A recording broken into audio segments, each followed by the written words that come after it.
And now, ladies and gentlemen, from the heart of the Inland Empire, right here in sunny Southern California, it's Robert Cardoza Live, where we talk about politics, money, and you. This is the intersection of business and politics. And now here's your host, Robert Cardoza. And welcome aboard. I am Robert Cardoza. You're listening to the intersection of business and politics right here on Robert Cardoza Live, where I do an honest, unbiased analysis of the issues confronting you today that affect the decisions that you're going to make for both your personal and your business life. I come to you every Monday through Friday on Spreaker Radio, Roar, 1776 Radio, MyCast Live Radio from 3 p.m. to 5 p.m. Pacific Time, and also on 405 Media Radio, Monday through Friday from 6 a.m. to 7 a.m. Pacific Time. In addition to countless terrestrial stations worldwide. Please follow me on Facebook, Twitter, LinkedIn, Google+, Podomatic, and YouTube, where you can listen to all of my shows 24/7. Go to my website at www.robertcardozalive.com for archives of all my radio and television shows. You can also access my show live right from my website each day, simply by clicking on that little icon labeled Listen Live. Email me at robertcardozalive@gmail.com. That's where I get all the emails I deal with here on the show. And you can call into my show if you want to comment or just engage me in conversation about anything. Dial directly into the studio at 909-545-6516. Again, that number, 909-545-6516. Now, on today's show, we're going to discuss what's in the news, new legislation, the IRS loses, and I'm going to answer your emails just like I always do. By the way, in our special segments today, Sean LaFave is going to be here talking about health care on his Geared for Wellness Corner, and John Matthews is going to be here talking about his conservative syndicate and socialistic Democrats. You're going to find that interesting. He just did a whole series on his show that airs Monday through Wednesday from 5 to 7 p.m.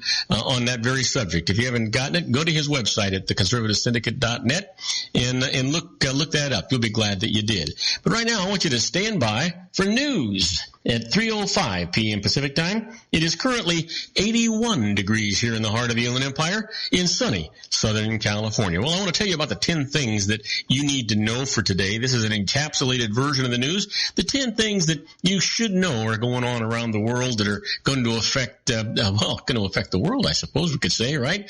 That's the least it's going to be affecting. But right now, let me get into those things for you so that you can get an idea of where we stand. It's your daily look at late-breaking news, upcoming events, and the stories that will be talked about today and tomorrow. First up, Hillary Clinton taking center stage at the Benghazi hearing. She'll be the star witness in the Republican-led investigation into the deadly 2012 attacks on the U.S. diplomatic compound.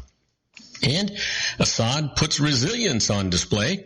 His surprise visit to Moscow, a first foray out in nearly 5 years, underscores how emboldened the Syrian leader has become and how he could survive the ruinous war. And media get close. Look at the military hub in Syria. The Russian Defense Ministry flies reporters to an air base in western Syria, giving international news organizations their first inside look at its combat operations there. And how Biden's decision not to run in 2016 unfolded. The vice president went right up to the brink of being a candidate, delaying his decision over and over again before abruptly pulling the plug. Well, let's meet again in the afterlife. Wrenching departures for Koreans. Hundreds of elderly Koreans sweep and embrace as they part, perhaps for good, after briefly reuniting with relatives and spouses for the first time in more than 60 years since war tore them apart. And which uncommon cause Paul Ryan is championing? The Republican, who's likely to become the next Speaker of the House, has become an unlikely spokesman for balancing family life with work. Hear, hear. I support that. And subject charged with murder in road rage shooting in New Mexico. The man allegedly opened fire on a pickup truck on an Albuquerque freeway, killing a 4-year-old girl whose father had just picked her up from school. And a storm bears down on Mexico, expected to strengthen. Patricia, nearing Mexico's Pacific coast, could become a major hurricane later this week, forecasters warn.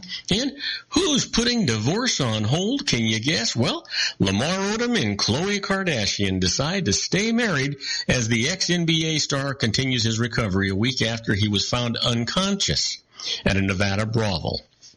And finally, simply amazing, Mets punched the ticket to World Series. Daniel Murphy homers in his record 6th straight postseason game, and New York downs the Cubs 8-3 to reach the World Series for the first time in 15 years. Now, isn't that something? Absolutely. Well, you know what? We've got a lot of things to talk about, and I want to give us enough time. So we're going to go on a commercial break just about 50 seconds early, and when we come back, we're going to talk about in-depth news, starting with Clinton, who seeks to look presidential in her hearing. We'll be right back after these brief messages.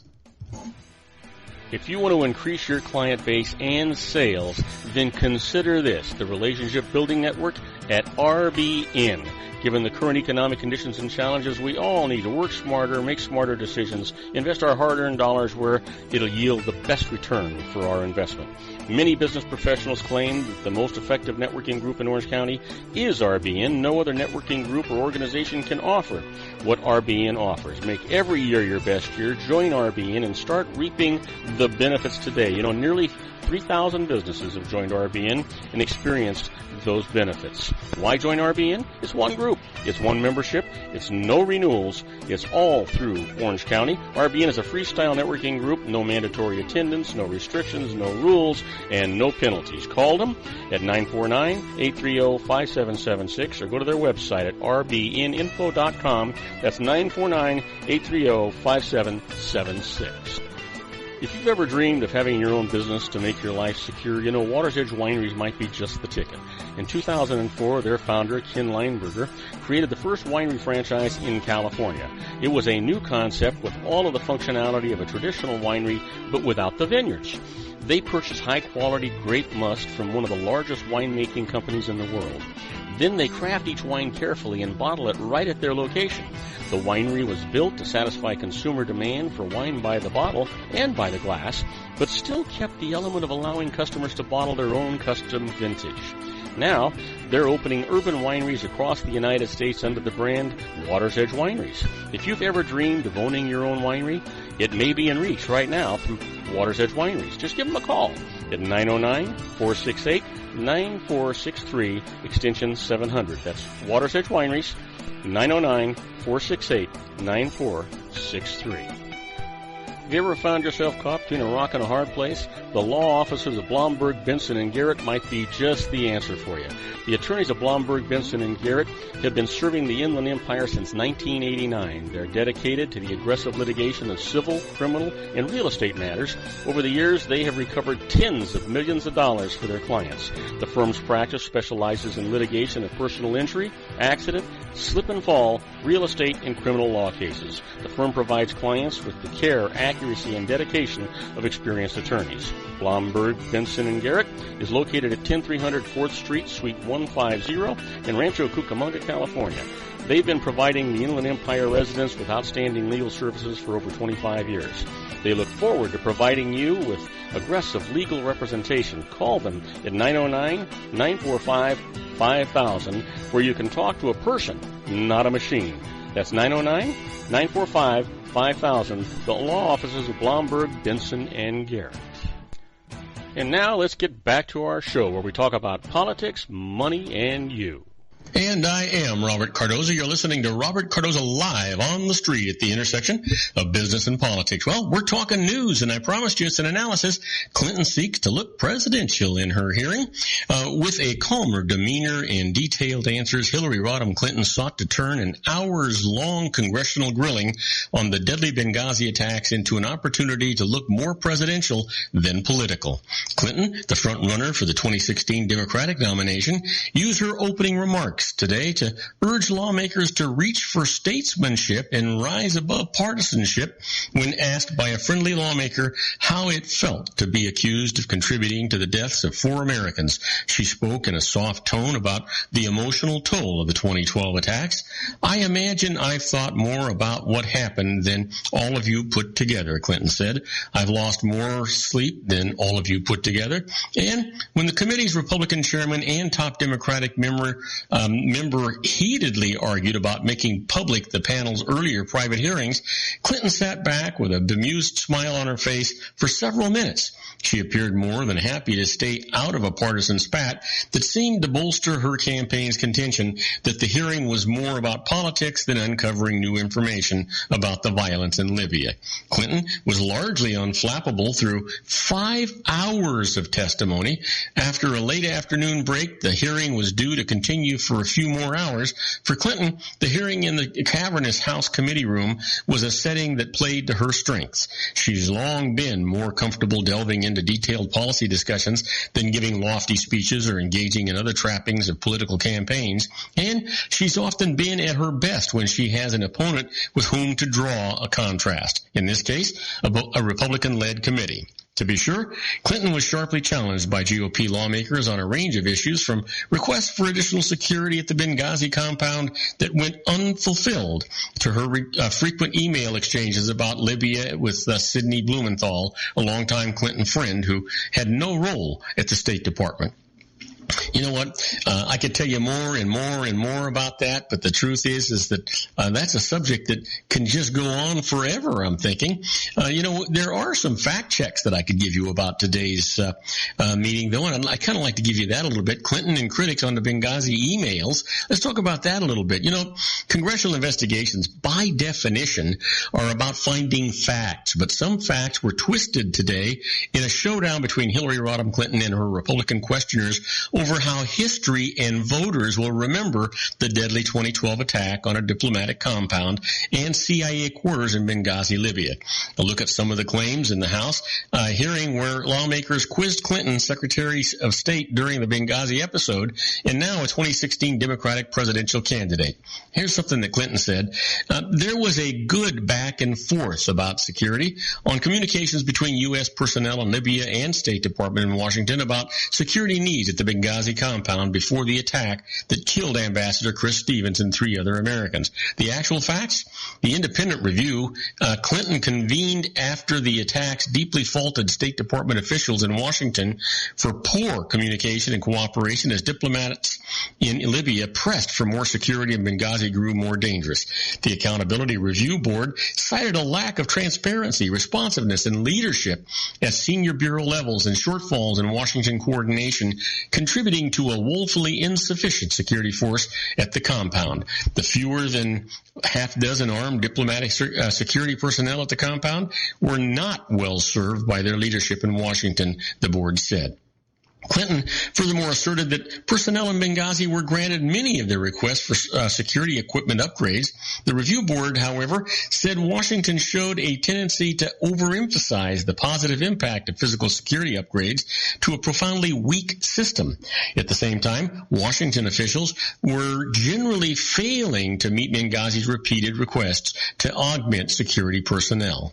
Wow. Well, Representative Trey Gowdy, the Republican committee chairman, ridiculed the idea of Stevens having to stop and provide public messaging advice to your press shop a week after a bomb blew a hole in the compound's wall without injuring anyone. Gowdy referred to the request from the State Department spokeswoman at the time, Victoria Nuland, who wrote, according to the chairman, we'd like your advice about public messaging about the spat of violence in Libya over the last 10 days. The actual facts, an important part of any ambassador's job is to be the public face of the United States policy in the host country and to help decide what the U.S. government should say publicly about that country. State Department spokespeople receive guidance every day from ambassadors, assistant secretaries, and other top officials about their areas of expertise so they can most accurately present U.S. policy to the public. Well, I could give you more and go on more and more, but you know what? I don't want this news section to be only about Hillary Clinton. You'll hear it on the news tonight, but I wanted to give you the upfront, fast, abbreviated form of it. Well, this in from the Pentagon. An American is killed in a raid to free Iraqis held by the Islamic State. Believing that Islamic State captives held on a compound in northern Iraq faced imminent mass execution, dozens of U.S. Special Operations troops and Iraqi forces raided the site today, freeing approximately 70 Iraqi prisoners in an operation that saw the first American killed in combat in the country since the United States campaign against the IS began in 2014, officials said. The raiders killed and captured a number of militants and recovered what the Pentagon called a trove of valuable intelligence about the terrorist organization. The U.S. service member who died was not publicly identified pending notification of relatives. Officials said this was the first American combat death in Iraq since the United States began its counter-IS military campaign in August of 2014. Wow. And you think, right? And you say to yourself, is there anything going on in the world today? Well, you can better believe it. How about this? Russia shows military might in Syria and also pushes diplomacy. Boy, there's a departure.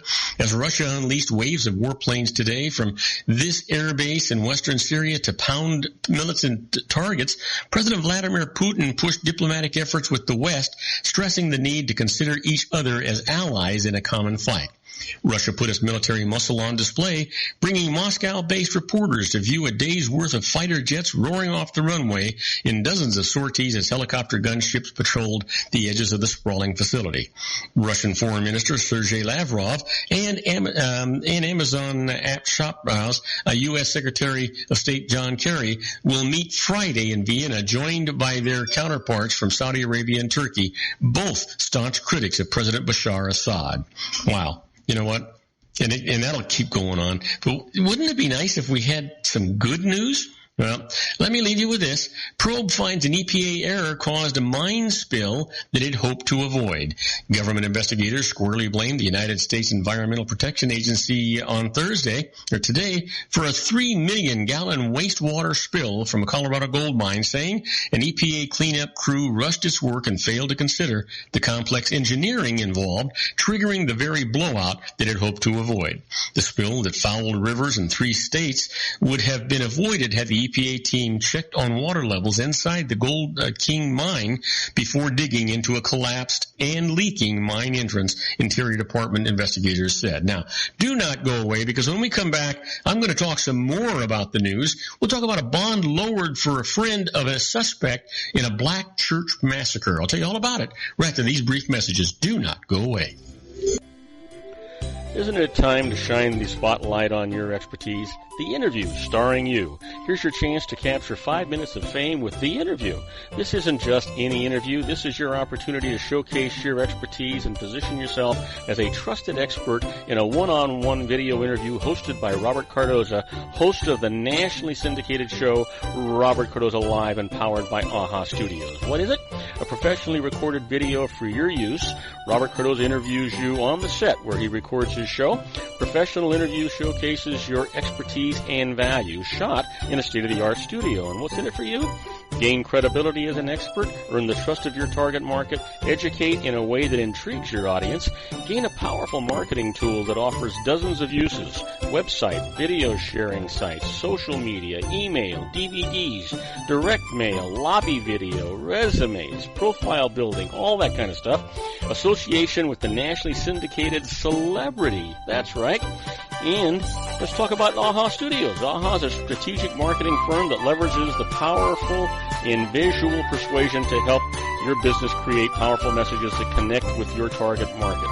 AHA ventures way beyond strategy, delivering the marketing collateral you need to start driving a new business through your doors. AHA has a full-service, in-house, state-of-the-art production studio to bring your messages to life using video. Discover how to make The Interview work for you. Call 949-831-2222. That's 949-831-2222. AHA Image Studios, Incorporated. Dr. Stephen Tidwell, Gentle Family Dentistry in a caring, personalized environment. Here at Dr. Tidwell's office, we are dedicated to helping you keep your teeth healthy. We are a state-of-the-art dental practice that still believes in traditional values, such as excellent customer service and individual attention. We have a special welcoming offer for you for just $39, a complete exam, personal consultation, professional cleaning, and all necessary x-rays. That's a $266 value for $39. Dr. Tidwell has 2 convenient locations and experienced staff to provide you with professional care and personal attention that you deserve. Call today. Don't delay. A great smile another day. Call 909-944-7308. That's 909-944-7308 for Rancho Cucamonga or San Bernardino. Joel Saltzman is Dr. Wireless. He has turned his considerable expertise into consumer credit risk and wireless security into a highly specialized independent web-based consulting enterprise targeting consumer credit risk analysis and wireless transactional security and monitoring. He works as a wireless analyst, veteran independent agent, and consumer liaison for most wireless telecom carriers and equipment manufacturers. For more than 20 years, corporate and private clients and media audiences have counted on his unvarnished advice while weighing the technology, performance, and cost differences between Sprint, Nextel, AT&T, Verizon, and T-Mobile. Joel specializes in setting up mobile wireless hotspots to be used for disaster preparedness, business continuity, and mobile wireless merchant processing solutions. Call Dr. Wireless at 310-400-4900 or go to his webpage at drwireless.com. Again, call 310-400-4900 or his webpage at drwireless.com. You'll be glad you did. And now, back to our show.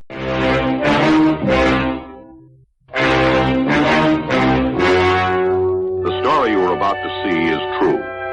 The names have been changed to protect the innocent.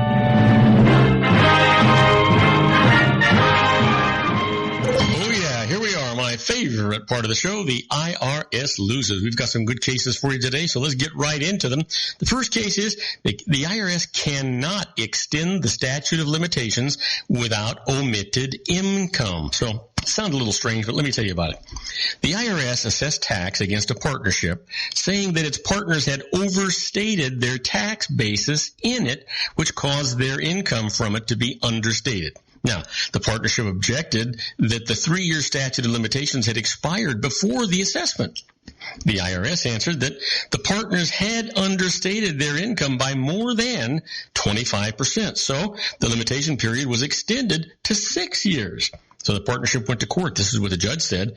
The 6-year period applies only when a return omits 25% of gross income, not when net income is miscalculated using items reported on the return, as here. Omits means something left out and not something put in and overstated. The partnership escapes the tax. Doesn't that make sense? Yeah, that's exactly what happens here. Now, let's talk about this. The IRS loses. They cannot get a case dismissed on a technicality. Boy, hallelujah, brother. You know, a company filed a wrongful levy suit against the IRS, which answered that the deadline for doing so had already passed. The company replied that it had first made an administrative request to the IRS to return the funds, which extended the deadline. Now, the IRS answered that this would extend the deadline only if the request met several technical requirements. Since the company had to prove that it did, but it hadn't attached a copy of its case filing to prove it, its case file was defective. Now, they went to court. This is what the judge said. You know what? It's too soon to dismiss a case on this kind of a technicality. The company will get a chance to produce a copy of the request to prove that it met all of the requirements. And you know what? Ultimately, the nice part about this is ultimately they did get to prove it, and they did get it, and so they're home free. Just exactly what you'd expect. Let me give you one more. The IRS loses. Delay costs tax in 22 cases. Wait till you hear this. The tax code says that after a partnership settles a dispute with the IRS has 1 year to assess the resulting tax due against the partners personally as individuals. So here's the case. A complex partnership dispute consolidating 22 court cases was settled by an exchange of letters between the partners and the IRS. But the IRS didn't assess tax against the partners within a year, so they said that they escaped it. The IRS answered that the settlement wouldn't be final until the closing agreement had actually been signed. So they went to court for some justice. This is what the judge actually had to say about this. The letters agreeing to settlement were legally binding on both sides. In them, the IRS never required a closing statement. It can't do so after the fact. So the partners, escape the tax. That, you know what, just got to make you smile, right? Of course it does. Listen, you ever want to be a fly on the wall when the IRS is doing things? That's where we're at right now when we talk about this segment, inside the IRS. Now, these are not tax court cases, but these are decisions and things the IRS has done that have set a precedent that you can actually use depending on what's going on. So let's talk about what goes on inside the IRS.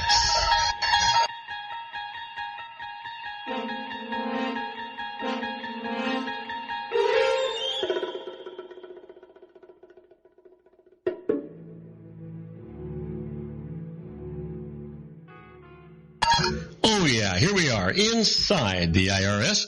And you know what? I want to get you into this case right now. And this first one is when the IRS wants to find out what your credit report says about you. Now, this is kind of an important thing. It is permissible under the Federal Fair Credit Reporting Act for the IRS to request your credit report if you owe back taxes. Now, the collection division of the IRS routinely orders credit reports to determine what assets a delinquent taxpayer owns or to confirm the financial information provided by a taxpayer who requests an installment agreement or an offer in compromise. But you've got to be careful here because what's going to wind up happening is not paying tax because you don't have the money generally is not a crime, but submitting false financial information to the IRS is a crime, so you've got to really, really be careful. Now, let me give you one more.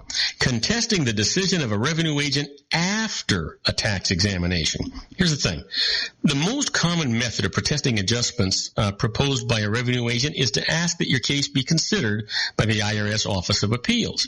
Now, the IRS Office of Appeals is not an independent agency. Officers work for the IRS, but most times its staffers make an effort to resolve cases to the mutual satisfaction of both taxpayers and the IRS. But you've got to be careful here. An appeals officer is permitted to reopen an issue that was agreed on during the examination, and he or she may raise new issues as the potential effect of the tax liability is material. So your best approach here, consider not taking your case to the IRS Office of Appeals if you know that the revenue agent failed to develop a significant issue that could cost you more money than you might save in the appeals on the other issues. So keep that in mind before you go off half-cocked and do anything here. Now, do not go away because waiting in the wings is my good buddy, Sean Lefebvre, and he's going to be presenting his Geared for Wellness Corner. And you know what? He's got good stuff for us. So don't go away. We'll be right back after these brief messages. If you want to increase your client base and sales, then consider this, the Relationship Building Network at RBN. Given the current economic conditions and challenges, we all need to work smarter, make smarter decisions, invest our hard-earned dollars where it'll yield the best return for our investment. Many business professionals claim that the most effective networking group in Orange County is RBN. No other networking group or organization can offer what RBN offers. Make every year your best year. Join RBN and start reaping the benefits today. You know, nearly 3,000 businesses have joined RBN and experienced those benefits. Why join RBN? It's one group. It's one membership. It's no renewals. It's all through Orange County. RBN is a freestyle networking group. No mandatory attendance, no restrictions, no rules, and no penalties. Call them at 949-830-5776 or go to their website at rbninfo.com. That's 949-830-5776. If you've ever dreamed of having your own business to make your life secure, you know Water's Edge Wineries might be just the ticket. In 2004, their founder, Ken Lineberger, created the first winery franchise in California. It was a new concept with all of the functionality of a traditional winery, but without the vineyards. They purchased high-quality grape must from one of the largest winemaking companies in the world. Then they craft each wine carefully and bottle it right at their location. The winery was built to satisfy consumer demand for wine by the bottle and by the glass, but still kept the element of allowing customers to bottle their own custom vintage. Now, they're opening urban wineries across the United States under the brand Water's Edge Wineries. If you've ever dreamed of owning your own winery, it may be in reach right now through Water's Edge Wineries. Just give them a call at 909-468-9463, extension 700. That's Water's Edge Wineries, 909-468-9463. Have you ever found yourself caught between a rock and a hard place? The law offices of Blomberg, Benson, and Garrett might be just the answer for you. The attorneys of Blomberg, Benson, and Garrett have been serving the Inland Empire since 1989. They're dedicated to the aggressive litigation of civil, criminal, and real estate matters. Over the years, they have recovered tens of millions of dollars for their clients. The firm's practice specializes in litigation of personal injury, accident, slip and fall, real estate, and criminal law cases. The firm provides clients with the care, accuracy, and dedication of experienced attorneys. Blomberg, Benson, and Garrett is located at 10300 4th Street, Suite 150 in Rancho Cucamonga, California. They've been providing the Inland Empire residents with outstanding legal services for over 25 years. They look forward to providing you with aggressive legal representation. Call them at 909-945-5000, where you can talk to a person, not a machine. That's 909-945-5000, the law offices of Blomberg, Benson, and Garrett. And now let's get back to our show where we talk about politics, money, and you. And I am Robert Cardoza. You're listening to Robert Cardoza live on the street at the intersection of business and politics. We're at 3:33 p.m. Pacific time, currently 80 degrees here in the heart of the Inland Empire in sunny Southern California. Well, he's waiting in the wings like he always is, and I can't hardly wait to hear what my good buddy's got to say, Sean LaFave. So let's get his introduction going and get him in here so we can talk. And now, ladies and gentlemen, coming to you from his personal meditation lounge in Orange County, California, a professional dedicated to conquering many chronic conditions from autism to weight loss and everything in between. The nationally recognized wellness coach, consultant, and lecturer, Sean LaFave, in his Geared for Wellness Corner.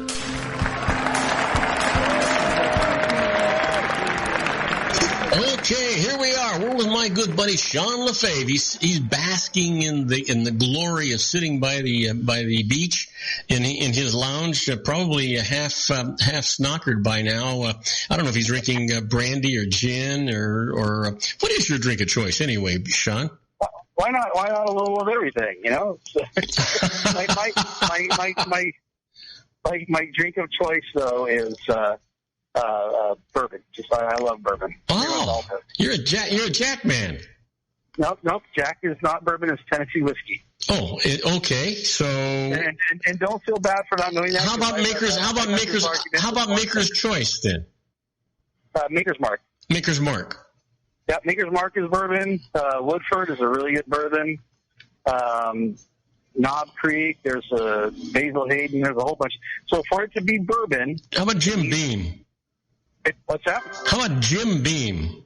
Yeah, Jim Beam is probably my default bourbon. It's one of the cheaper ones, but I really like it. It's kind of it's a little bit more harsh. You got a bit more of a bite to it, you know. But I kind of like that. So I'll order Jim Beam probably because it's cheap and because I like things that are kind of you know. Now, see, my favorite, my drink of choice is cognac. I love cognac, and if I could just introduce that intravenously, I just keep it running. Yeah, I love cognac. Cognac is awesome. So cognac, so when you say cognac, of course, you know that it needs to be made in Cognac, France. Cognac, France. Well, bourbon has to be made in Bourbon County of Kentucky. Right. Yeah. So it's of course the difference is bourbon's made from corn mash and cognac is made from wine, from distilling down wine. So have you ever been to Kentucky? I've been to Louisville and I've been to a number of places out in Kentucky. Just beautiful country in the city of Louisville, which is a small city, but it's really a fun city to go to, and the food is phenomenal out there. Yeah, you know, it's funny. There are only 2 states in the whole country that I've not been to, and Kentucky is one of them. And I've heard amazing things about it, and I just, for whatever reason, just never made it there yet. But it's on my bucket list. I want to go there. I want want to get to all of the states before I kick that bucket. Well, it's interesting. We talk about it. I remember when I was just a young man and I was so excited. I was just starting to travel. And the first place I was going to go, first time I'd ever actually left the state other than Las Vegas, okay? The first time I'd ever left the state was to go to Arizona. I was going to Phoenix, and I was so excited. I was actually taking an airplane to Phoenix, and I felt like a big shot, right? And I felt like a fish out of water. I mean, I was stopping to ask cops, hey, can you make a right-hand turn on a red light here, or can you, and all of a sudden, and their school zones were a whole lot different than the school zones here, and it just was really a cool kick. And then all of a sudden, I started to really travel, and I found out that even though all of our states, or the majority of our states, are contiguous, there is a marked difference between each state. When you cross that imaginary state line, the topography and the people and the food and everything really changes. Yeah, it really, really does. And, I'm a West Coast boy, and I actually lived in, right near Boston, Massachusetts for 3 years. And I couldn't stand it. It is so different there. The people are so different. The lifestyle is so different. And just everything about the culture there is so different that I never got comfortable living there. I just never really, I lived in a lot of places that I've enjoyed. I really liked Colorado. Kansas was actually not even bad, and, I lived in Montana, and I lived all over the place, but that Northeast, that culture is so very different than the West Coast culture. Oh yeah. If you think about, Vermont, New Hampshire, Massachusetts, New York, just those states, and they're all together, and the differences within those states are just unbelievable. And then when you come out to the West, even the people that are in the South, would accuse us of having an accent here in the West. Oh yeah, I know. They think we have an accent. I'm like, no, people from the East Coast, especially Boston. Oh my God, the Southern accent is more enjoyable to listen to. I hope we don't have Boston listeners. I'm sitting there ragging on them. I've met some wonderful people there, but the accent, I just everything about the culture, I just never got used to it. It was just very, very different. And people who are from the East Coast come out here and they think that we're just weird, California. Well, you know what? I am one of those few native Californians, and when I tell people I'm a native Californian, they kind of look at me with a little quizzical look and say, well, I wonder what he's really like. Yeah, and it's funny. Having lived all over the country, and I too consider myself native. I not lived all the time here, but I was born in Encino, actually. Oh. And I tell everyone I'm an Encino man, but I graduated high school from Simi Valley, and I've lived most of my growing up years here in California. So I'm a native, and my first driver's license was here, the whole bit. My birth certificate's from here, everything, social security number. But it's funny how people in different parts of the country view Californians, and when I hear the attitude about, Californians are really superficial, they're very materialistic, and I'm like, okay, you got to stop watching Housewives of Orange County. That's not really California, but it's funny how my perception of Californians is so much different than the rest of the country, and I think the rest of the country views us Californians as very superficial, materialistic, snobby, just like out of touch with reality kind of people. And I just they won't help. They won't go out of their way to help you. And what's really interesting, because you're getting, and you're absolutely right. And that happens in the United States. The funny part is if you go to Europe, you are no longer an American. You're no longer from the United States. If you're from California, hey, he's from California. Yeah, it is. It's very different. Yeah, it's true. When you tell them you're from California, then it is. It's very different. People, you say you're from Kansas, they really don't know what to think. Gosh, you say North Dakota, they're like, what is that? What country is that in? And so yeah, you're right. When you're from California, it's very different. And if you've got a cow, I was in Iceland, and I know we're probably not going to talk about health today, but I was in Iceland several years ago, and I had a cowboy hat on, and me and my buddy both had cowboy hats on. And, I had my boots on. I had the whole bit. And this guy, people were just, they couldn't get enough of it, over in Europe. But in Iceland especially, they were just enamored with the fact that there was cowboys. I'm not even a real cowboy. I just like wearing my cowboy hat. And this guy comes, he's like, oh, you're American cowboys. And I'm like, I guess pretty much. You know, I'm not going to try to tell you no because you won't believe me. And he says, oh, can I take your picture? We're like, yeah, sure. So, you know, I thought the guy was going to whip out his little Instamatic camera and take a shot. No, pulls out a 35 millimeter, you know, back before digital cameras, 35 millimeter camera with a big old lens. This dude took 2 rolls of film of pictures of me and my buddy. He's like, oh, stand over here, stand here. Well, he probably took one of just your belt buckle, right? Exactly. Yeah, it was so funny. He did. He took pictures of the boots, the hat, I mean, everything. It was funny, you know. But so yeah, you know, they you know, Europeans and other cultures, they think of America, but they think of very specific parts of America that really excite them more than just the United States in general. Well, the interesting thing is when people think of California, they really think of Southern California because those that other species up in Northern California aren't anything like us. No. They are. They're exactly. They're a whole different species. Exactly. No. And when people think of California, they think of, you know, surfer dudes, and they think of Orange County, and they think of Los Angeles and Sunset Strip, and maybe San Diego. You know, but no one thinks of redwood trees or the great big sequoia trees, or they don't think of. Maybe they might think of Death Valley, you know, because that's so weird and unusual. But, you know, they don't think about the fact that we have, you know, the tallest peak in the United States, in the continental United States, obviously, besides Mount McKinley, you know, is here in California. You know, like, there's a lot of things about California that aren't Southern California, but that's what most people think of when they think of California. Yeah. Absolutely. So, hey, listen, let's get into it a little bit. We've only got 4 minutes before we have to take a break. What is it we're actually going to talk about today, or do you want to talk about travel? Yeah. So, you know, no, I could talk about travel for we can go on for a whole lot of shows. So we'll get into what we're supposed to talk about.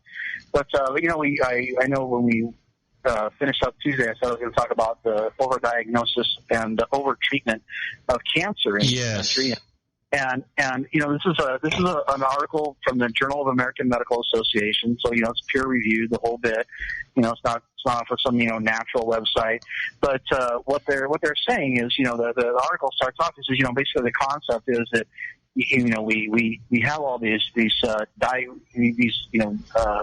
ability to look for cancer, you know, whether it's through mammograms or through testing or whatever they're doing.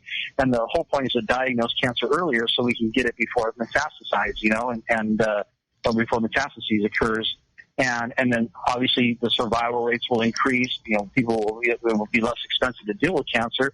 But what the article says is, unfortunately, despite, you know, the introduction of all of these different testing modalities they have, that there has been an increase in the diagnosis of cancer, but there has not been a corresponding improvement in survival rates. And what they're saying is that even though we are able to discover more cancers and it's supposed cancers, it's not even necessarily actually cancer what they're finding, but what they're saying is that we haven't affected survival. Just as many people are dying now as they were before, and we're still getting just as many stages or as many cases of like stage 4 late stage cancers as we had before all of these diagnostic procedures came out.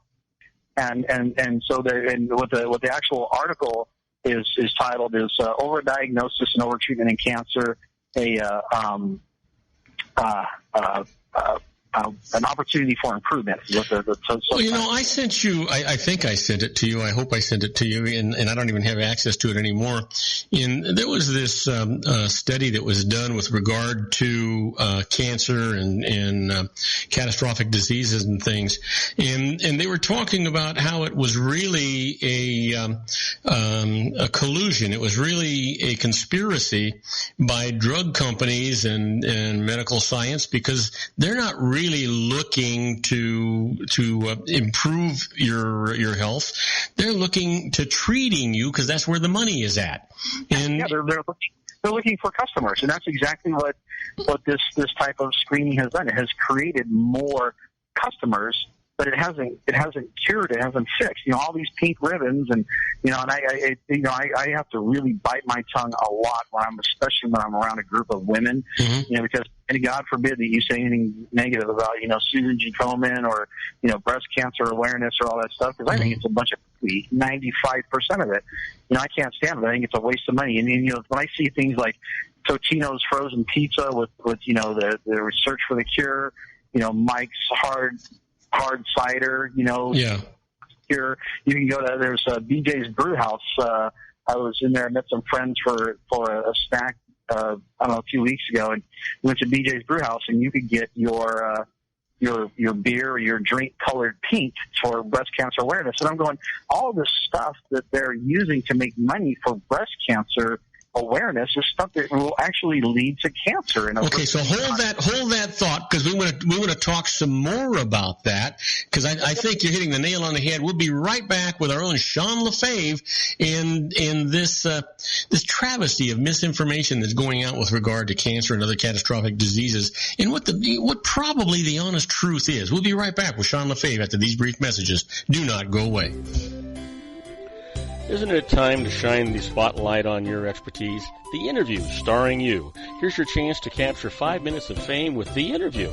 This isn't just any interview. This is your opportunity to showcase your expertise and position yourself as a trusted expert in a one-on-one video interview hosted by Robert Cardoza, host of the nationally syndicated show Robert Cardoza Live and powered by AHA Studios. What is it? A professionally recorded video for your use. Robert Cardoza interviews you on the set where he records his show. Professional interview showcases your expertise and value, shot in a state-of-the-art studio. And what's in it for you? Gain credibility as an expert, earn the trust of your target market, educate in a way that intrigues your audience, gain a powerful marketing tool that offers dozens of uses, website, video sharing sites, social media, email, DVDs, direct mail, lobby video, resumes, profile building, all that kind of stuff. Association with the nationally syndicated celebrity. That's right. And let's talk about AHA Studios. AHA is a strategic marketing firm that leverages the powerful in visual persuasion to help your business create powerful messages that connect with your target market. AHA ventures way beyond strategy, delivering the marketing collateral you need to start driving a new business through your doors. AHA has a full-service, in-house, state-of-the-art production studio to bring your messages to life using video. Discover how to make The Interview work for you. Call 949-831-2222. That's 949-831-2222. AHA Image Studios Incorporated. Dr. Stephen Tidwell, Dental Family Dentistry in a caring, personalized environment. Here at Dr. Tidwell's office, we are dedicated to helping you keep your teeth healthy. We are a state-of-the-art dental practice that still believes in traditional values, such as excellent customer service and individual attention. We have a special welcoming offer for you for just $39, a complete exam, personal consultation, professional cleaning, and all necessary x-rays. That's a $266 value for $39. Dr. Tidwell has 2 convenient locations and experienced staff to provide you with professional care and personal attention that you deserve. Call today. Don't delay. A great smile another day. Call 909-944-7308. That's 909-944-7308 for Rancho Cucamonga or San Bernardino. Joel Saltzman is Dr. Wireless. He has turned his considerable expertise into consumer credit risk and wireless security into a highly specialized independent web-based consulting enterprise targeting consumer credit risk analysis and wireless transactional security and monitoring. He works as a wireless analyst, veteran independent agent, and consumer liaison for most wireless telecom carriers and equipment manufacturers. For more than 20 years, corporate and private clients and media audiences have counted on his unvarnished advice while weighing the technology, performance, and cost differences between Sprint, Nextel, AT&T, Verizon, and T-Mobile. Joel specializes in setting up mobile wireless hotspots to be used for disaster preparedness, business continuity, and mobile wireless merchant processing solutions. Call Dr. Wireless at 310-400-4900 or go to his webpage at drwireless.com. Again, call 310-400-4900 or his webpage at drwireless.com. You'll be glad you did. And now, back to our show. And I am Robert Cardoza. You're listening to Robert Cardoza Live on the street at the intersection of business and politics. We're talking to our own Sean LaFave. It is geared for Wellness Corner. And so I think Sean has hit the nail on the head. I really think that the secret to universal health care is if we could get physicians to stop treating symptoms and start doing preventative medicine through diet and exercise, that the whole world would be in a better place. Medical expenses would go way down, and everybody could afford insurance. What do you think?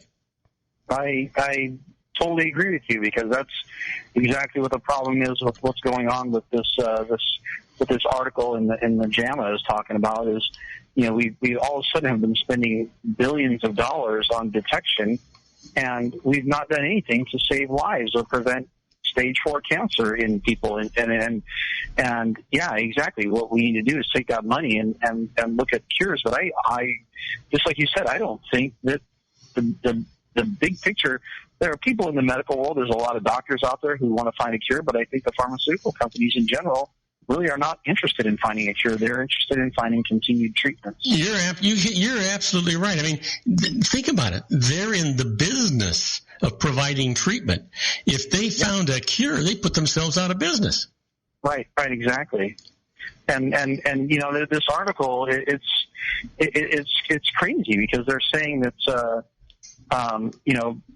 the general public recognize that overdiagnosis is common, and it occurs more frequently with cancer screening than it does with other things. And I think the thing with cancer is we have instilled such fear into people when they hear the word cancer, that they go, oh my gosh, I've got to get a mammogram, I've got to get prostate screening, I've got to get all this stuff done. And in fact, I just read an article yesterday that they said that women, used to be the recommendation was they should start getting screened for mammograms at age 40.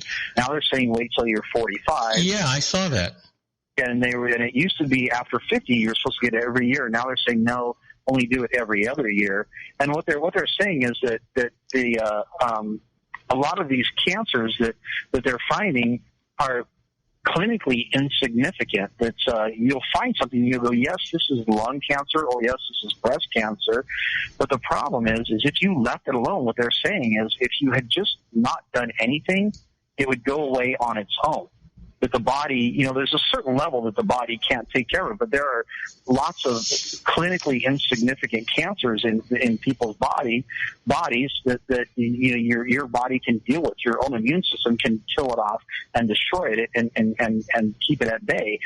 And what they're saying is now that we're able to detect little tiny tumors, basically, that we're now treating those with chemo and radiation, where 50 years ago, that would have been something your body would have taken care of. So we're spending all of this money on detection and then on treatment, using chemo and radiation and all these drugs. Well, and the truth is they're playing to the general fear. When you hear that big C word, cancer, you're playing on fear, because everyone looks at cancer as a death sentence, and it isn't always. And the thing is that now they've convinced themselves, oh my God, I've got cancer, I've got to do something about it right away. And sometimes the more acceptable treatment by general medicine is, let's go ahead and do chemo and let's do these invasive procedures, and the procedure is actually worse than the disease, and your body probably could have taken care of it in the earlier stages. Right, and exactly. That's exactly what this article is saying, is exactly that. That on a lot of these cases, a huge majority of them actually, that if you would just leave them alone, they would take care of themselves.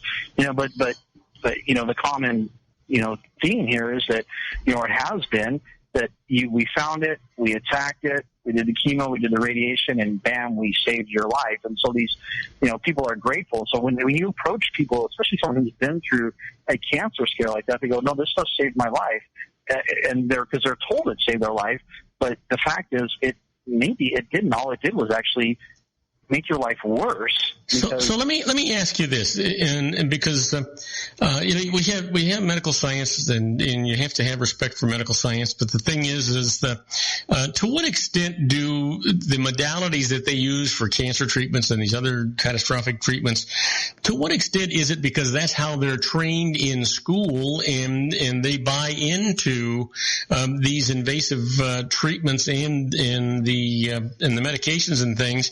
They they really haven't been trained to identify these the beginnings of these things that the body can take care of, or is it because we didn't identify it at the beginning for the body to take care of, and so it got worse and it needed more invasive treatment, or would it have gotten worse anyway? I mean, I'm kind of between the catch-22 here, right? What came first, the death from cancer, or the fact that your body couldn't cure the cancer, or the fact that we didn't give it a chance to? You know, I would imagine it's a combination of those, and there are people who, you know, like we're saying, you know, early diagnosis on things that the body could have taken care of it. We're treating it. And so that's an issue, but certainly that we all know that people get cancer. And we got to remember too, cancer is a fairly new thing. This isn't something, you know, when we were treating cancer on a regular basis here in this country, there were other parts of the world where all of a sudden people were getting cancer, and they're going, "What do you mean? I can have something that's growing inside of me that's going to kill me?" They didn't know it. There were parts of this world where cancer was unknown. Well, yeah. Whoa, wait a minute. This was well over 100 years old. They used to call it consumption. Well, cancer has been around for a long time, but in its, as far as the mass, the commonality of it, how common it is nowadays is the difference. You know, there are still, you know, I don't know if still, but I know 20 years ago, you could go to parts of the world where they go, we just don't get cancer here, and I think that, matter of fact, this article talks about that, you know, future research should include controlling the environment, you know, for precancerous and cancerous conditions wherever they arise, you know, which is an alternative to surgical excision, is what it says, and basically what that means is that we need to understand how to treat the body, the environment of the body, get what is it that's leading to the cancer growing? You know, what is it that the body needs to fight the cancer itself? And they're saying instead of doing surgery, instead of all of these, you know, the chemo and radiation and all this stuff going in and removing these tumors, maybe there's a way we could change the environmental structure of the body itself so the body could fight it. And that's really, you know, in my opinion, that's where it's at. We live in this world now where we're so inundated with just garbage in our lives, all these toxins, all these things going into our system, that cancer, you know, our bodies become very acidic. I can't think of his name, but the doctor who really kind of discovered cancer, you know, he wrote a book on how to treat it, and part of that was, you know, understanding the pH balance of the body and getting rid of the acidity. And so I think that, you know, back to your question, I think a big part of it is we haven't given the body a chance to fight it, but also I think the body is so inundated and so worn out from everything from the crappy food that we eat to the air that we breathe and all the stuff, you know, that we get when we get inoculations, the injections, the drugs we've been taking, and on, that our bodies just don't have the ability to fight cancer like they did 50 years ago. You know, that's a God, that's sad. I was going to say that was a death wish. It's almost an epitaph for people, and it just seems to me that it's a no-win. If you get a cancer that, as you say, the body would fight and cure itself of, gee, that's terrific. I mean, that's really fantastic. But what if you get a cancer and your body doesn't take care of it, which is what you're saying now? We know we've lost that ability for that to happen, and we ignore medical science, and so we do nothing, and then it becomes so advanced that you die. I mean, does that make sense? Well, no, certainly not. You obviously, you know, you've got to decide which route you want to take. And if the body gets to the point where, okay, this stuff is going to metastasize, you know, you've got to take care of it. You've got to go in, you've got to use surgery, chemo, radiation. But there are alternatives. And I know people who have successfully used all natural alternatives. They go and they go through a detox program. They start juicing. They start alkalizing their body.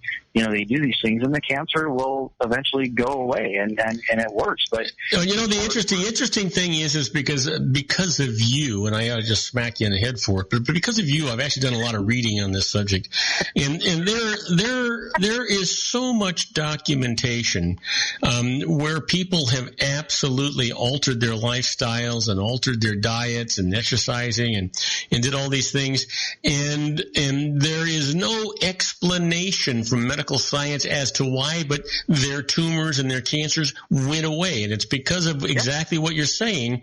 They treated it in a natural way. It's our lifestyle that causes these problems. We weren't born with this target inevitable at age such and such and such. You're going to get this catastrophic disease. It's because you're doing something that becomes a catalyst for it, and you've got to remove that catalyst if you want to remove that disease.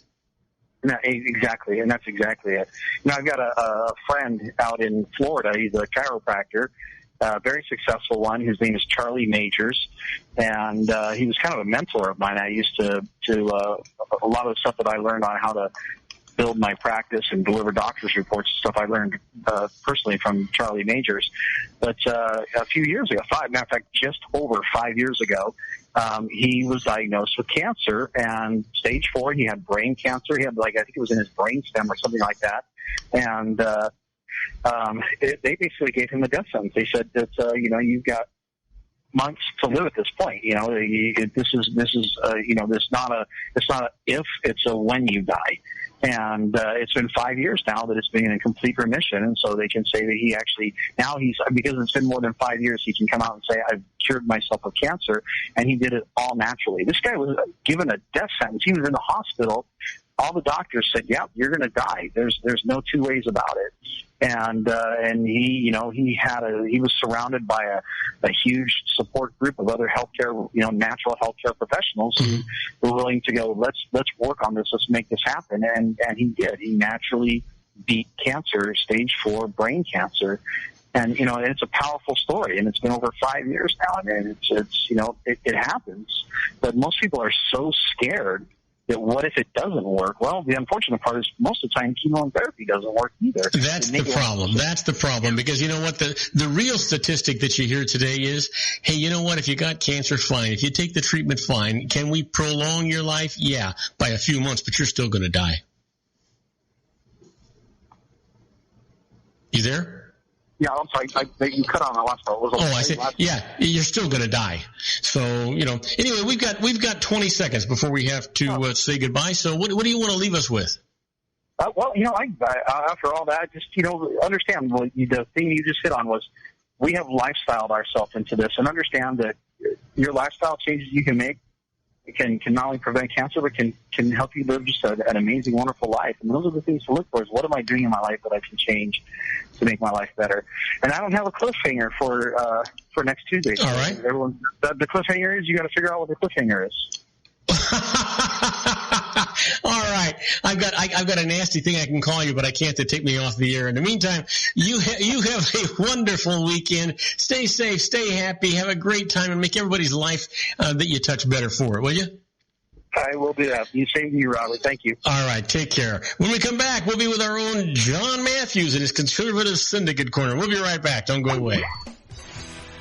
If you want to increase your client base and sales, then consider this, the Relationship Building Network at RBN. Given the current economic conditions and challenges, we all need to work smarter, make smarter decisions, invest our hard-earned dollars where it'll yield the best return for our investment. Many business professionals claim that the most effective networking group in Orange County is RBN. No other networking group or organization can offer what RBN offers. Make every year your best year. Join RBN and start reaping the benefits today. Nearly 3,000 businesses have joined RBN and experienced those benefits.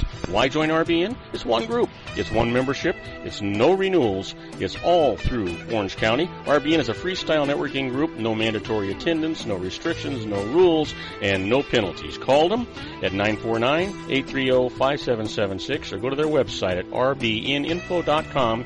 That's 949-830-5776. If you've ever dreamed of having your own business to make your life secure, you know Water's Edge Wineries might be just the ticket. In 2004, their founder, Ken Lineberger, created the first winery franchise in California. It was a new concept with all of the functionality of a traditional winery, but without the vineyards. They purchase high-quality grape must from one of the largest winemaking companies in the world.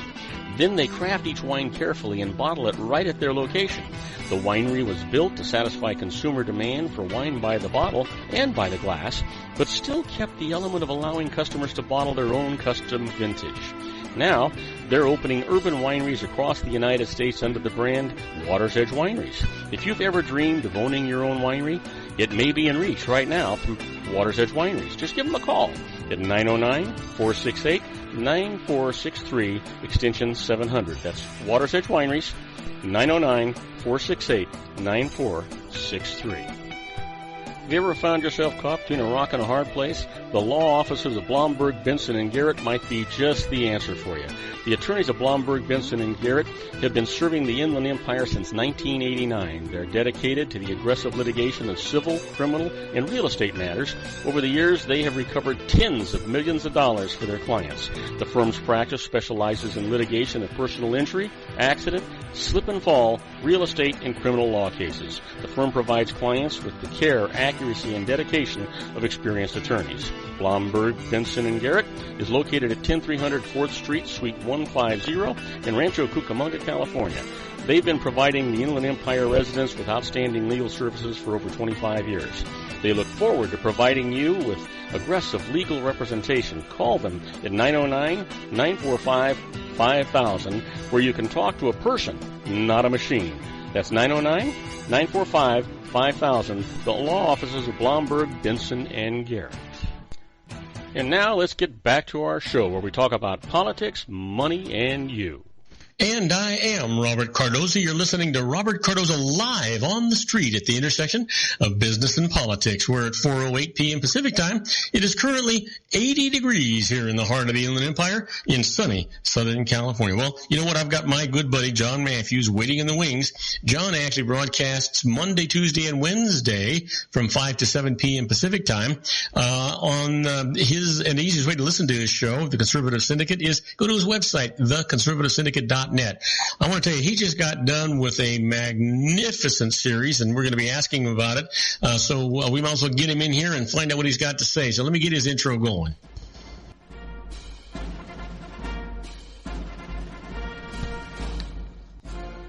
And now, ladies and gentlemen, coming to you from the basement of his strategic planning room located at his political hideaway in Los Angeles County, the dedicated man who stands and serves the political conscience of our nation, Mr. John Matthews. Okay, so we're with my good buddy John Matthews. John, boy, he just hit us with a fantastic statistic yesterday. John's show, The Conservative Syndicate, is now reaching 1 million people a day, and that's fantastic. Hey, congratulations, John. Well, thank you very much. I'd like to be more humble and say I don't deserve it, but I do. Well, you know what? You actually do. There's no question about it. You know, I'm really excited for you, and I can actually hear that excitement in your voice, right? Well, it's been a long time coming, and we started this year out after a big change in the show the previous year, and basically had to start from scratch. We were involved in a contract dispute with a network we were with, and so I walked away from the network and basically started from scratch. So to be able to climb back and actually triple the audience rather than what we had at the beginning of the year, I'm very proud of the team that we have together, which you're part of, Bob. You're part of this too, so you deserve part of the credit also. So we just have a good panel. We have good people who have a lot of integrity, very good at what they do. And so, everybody's contributed part to it. So I'm very happy with it. Well, it seems like you're getting to the tipping point now, because when you start broadcasting to a potential audience of 1 million people, you know what? You don't have to have much of a percentage of an increase to have a very big increase, John. Well, it's becoming a little bit more exciting. One of the major networks is there's 2 very large affiliates that we're with, and there's 6 little smaller ones. And the largest of the affiliates, the owner of the site, the guy that runs the network over there, has actually asked me to move to a different time slot to receive his show. He wants my show to be for his show. So we're looking at that right now. We're examining whether or not that's a feasible thing to do. There's a time issue involved, and I got to make sure that Joe Hakos, because he's on the East Coast and I'm on the West Coast, so we have to make sure that we coordinate right. But it's exciting that somebody would even offer me that. So it's just one thing is leading to another. So maybe it's our time. You know what? And that's the beautiful thing about you. Maybe it's our time. I think, you know what? You just pick up everybody and take them with you. That's the nice part about you. So listen, you have had an absolutely magnificent series this week going on. And I think I'm going to ask you to do the impossible. You spent 3 full days absolutely analyzing and exposing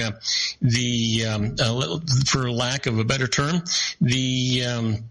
the liberal socialist group, and I was hoping that, or democratic socialist, however you want to call it, and I was hoping that you might give us a capsulated form of what you gave everybody over the last 3 days, but do it over this segment and a half that you got going. Well, we just found it necessary. But what we do, we really try to stay with the flow of what's going on out there across America in terms of topics and issues. And one of the things that we do on the show very well is what we refer to as exhausting a topic. That means we'll take a particular topic and we dissect it, and we'll go into it into depth and draw out as much information as we think is relevant to whatever it is that needs to be put out there in the public.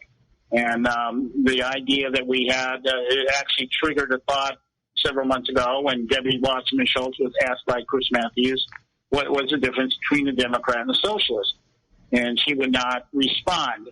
And she was asked again by Chuck Todd later on, and she was asked by other news organizations. CNN, I believe, hit her up too, and wanted to know, what is the difference? She chose not to answer that question.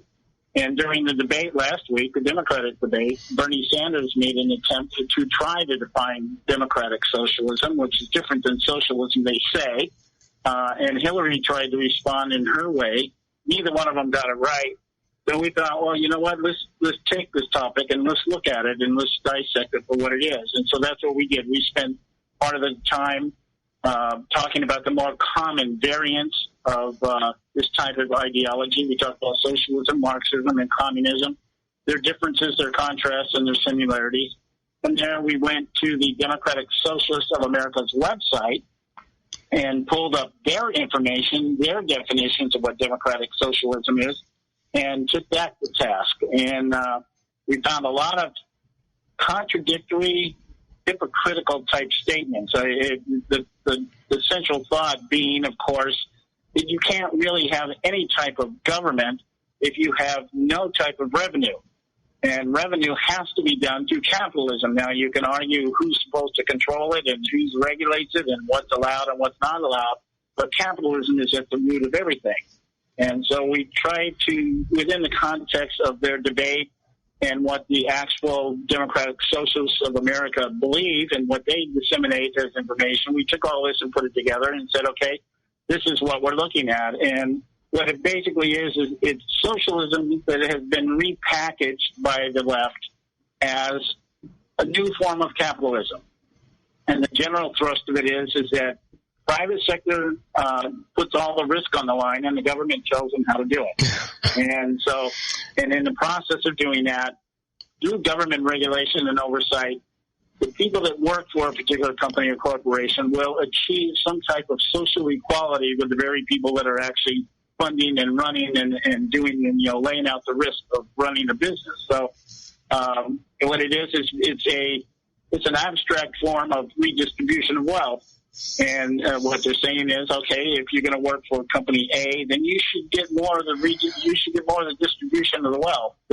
What Sanders and Clinton are saying is that capitalism has to be saved from itself, because what happens is if you don't regulate it, then it becomes the rich get rich and the poor get poor. Yeah. And And so that feeds into all the other issues. We talked about how the socialists use social issues for the purpose of pandering to certain demographics in the hopes of, if we can win this battle for you, perhaps eventually you'll sign on with us and you'll join our revolution to take over the economy and let the government nationalize it and run it.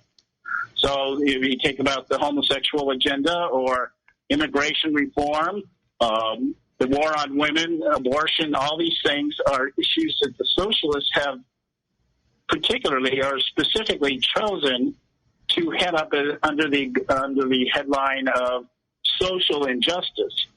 And so by correcting social injustice, then you'll have enough trust in us to take over the economic system, and we'll get economic justice. So it's a very long-term strategy.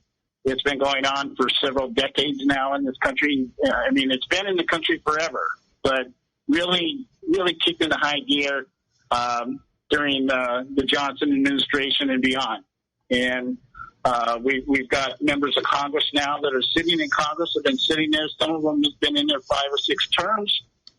We laid out the names of these people, exposed who they were. I think the 2 that really stuck out to me was Jan Schakowsky, who was a senator out of Illinois and was one of the people who handpicked Barack Obama for state senate in Illinois back when he was just a lowly state senator before he became a U.S. senator and then president.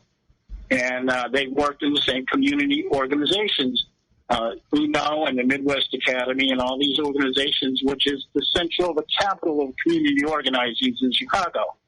So he was handpicked and brought up through the ranks and mentored, and then they got together, got the money together, and, of course, now he's sitting in the White House. And the other one, of course, is our former Speaker of the House, Nancy Pelosi, who is an actual card-carrying member of the Democratic Socialist America. And, of course, Bernie Sanders, who is actually the founder of the Progressive Caucus in Congress. And there's several other people in the House right now that are all members of the Progressive Caucus, or Progressive Congressional Caucus.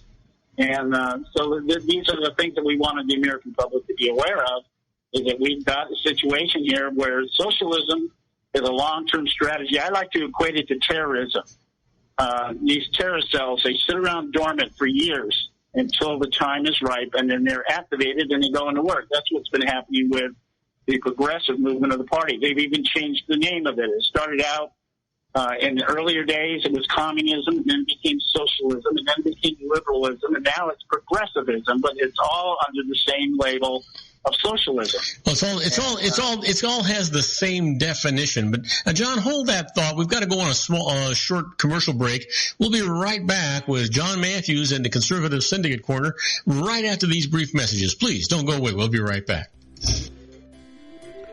Isn't it time to shine the spotlight on your expertise? The Interview, starring you. Here's your chance to capture 5 minutes of fame with The Interview. This isn't just any interview. This is your opportunity to showcase your expertise and position yourself as a trusted expert in a one-on-one video interview hosted by Robert Cardoza, host of the nationally syndicated show Robert Cardoza Live and powered by AHA Studios. What is it? A professionally recorded video for your use. Robert Cardoza interviews you on the set where he records his show. Professional interview showcases your expertise and value, shot in a state-of-the-art studio. And what's in it for you? Gain credibility as an expert, earn the trust of your target market, educate in a way that intrigues your audience, gain a powerful marketing tool that offers dozens of uses, website, video sharing sites, social media, email, DVDs, direct mail, lobby video, resumes, profile building, all that kind of stuff. Association with the nationally syndicated celebrity. That's right. And let's talk about AHA Studios. AHA is a strategic marketing firm that leverages the powerful in visual persuasion to help your business create powerful messages that connect with your target market. AHA ventures way beyond strategy, delivering the marketing collateral you need to start driving a new business through your doors. AHA has a full-service, in-house, state-of-the-art production studio to bring your messages to life using video. Discover how to make The Interview work for you. Call 949-831-2222. That's 949-831-2222. AHA Image Studios, Incorporated. Dr. Stephen Tidwell, Gentle Family Dentistry in a caring, personalized environment. Here at Dr. Tidwell's office, we are dedicated to helping you keep your teeth healthy. We are a state-of-the-art dental practice that still believes in traditional values, such as excellent customer service and individual attention. We have a special welcoming offer for you for just $39, a complete exam, personal consultation, professional cleaning, and all necessary x-rays. That's a $266 value for $39. Dr. Tidwell has 2 convenient locations and experienced staff to provide you with professional care and personal attention that you deserve. Call today. Don't delay. A great smile another day. Call 909-944-7308. That's 909-944-7308 for Rancho Cucamonga or San Bernardino. Joel Saltzman is Dr. Wireless. He has turned his considerable expertise into consumer credit risk and wireless security into a highly specialized independent web-based consulting enterprise targeting consumer credit risk analysis and wireless transactional security and monitoring. He works as a wireless analyst, veteran independent agent, and consumer liaison for most wireless telecom carriers and equipment manufacturers. For more than 20 years, corporate and private clients and media audiences have counted on his unvarnished advice while weighing the technology, performance, and cost differences between Sprint, Nextel, AT&T, Verizon, and T-Mobile. Joel specializes in setting up mobile wireless hotspots to be used for disaster preparedness, business continuity, and mobile wireless merchant processing solutions. Call Dr. Wireless at 310-400-4900 or go to his webpage at drwireless.com. Again, call 310-400-4900 or his webpage at drwireless.com. You'll be glad you did. And now, back to our show.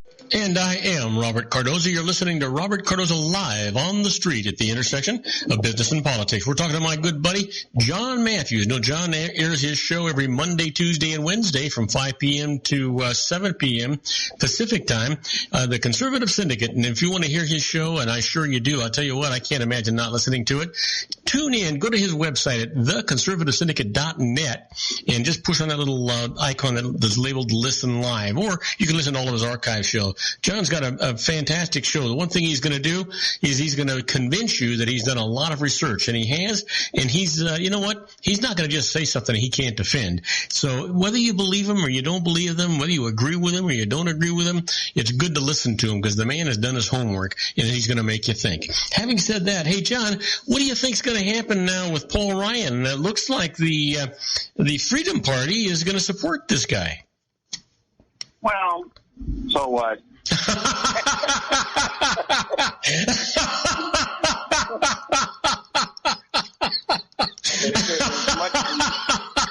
Much ado about nothing, you know.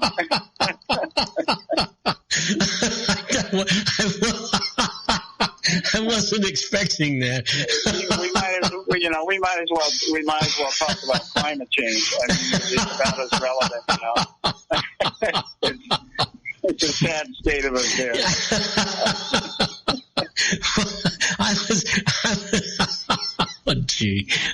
I was thinking we were going to get in this conversation, you know, that Boehner is going to leave, right? And the Freedom Party was going to block Ryan.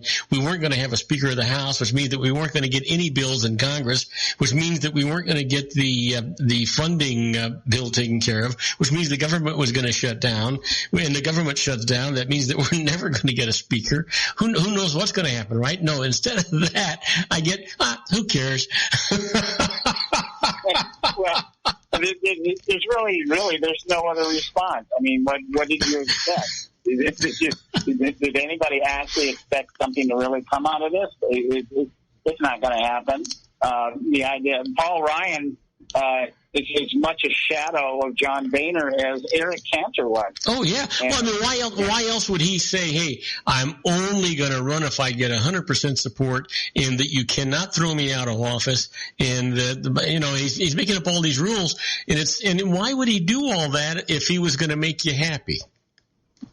Well, I think the strategy, I think, from the establishment point of view, of course, was to put a policy wonk in place of Boehner, who obviously has no policy about anything other than making sure his shirt is cleanly pressed every day, and that his wine supply does not diminish. That's basically what's his function as Speaker. Paul Ryan is more of a policy wonk, and I think they thought that perhaps that would appease those who are, crying out there for balanced budget amendments and defunding and stuff like that. But Paul Ryan actually has a worse voting record than John Boehner. A lot of people don't know this. Talking about, and I know that we're going to go off into a different thing. Talking about a bad voting record. Did you happen to see, Rubio on the, Marco Rubio on the screen the other day?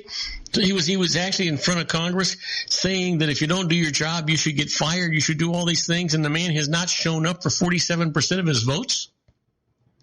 Well, yeah, and where else could you hear something like that but from a Bush protege? Yeah. I mean, I'm sitting there and I'm listening to this thing, and I'm not even believing my ears. He's talking about firing everybody that's not doing their job, right? He's talking about Congress, and he's as big an offender as anybody. Well, yeah, he's actually one of the worst people around when it comes to showing up. 47% of the votes. And that's got to. I don't know because I haven't looked it up, but that's got to be the worst record in Congress. Well, I believe when you're talking about if you say, okay, Marco Rubio votes more conservatively than Paul Ryan, well, you probably got a point there. He does. Now let's talk about who votes the most. Okay. Yeah.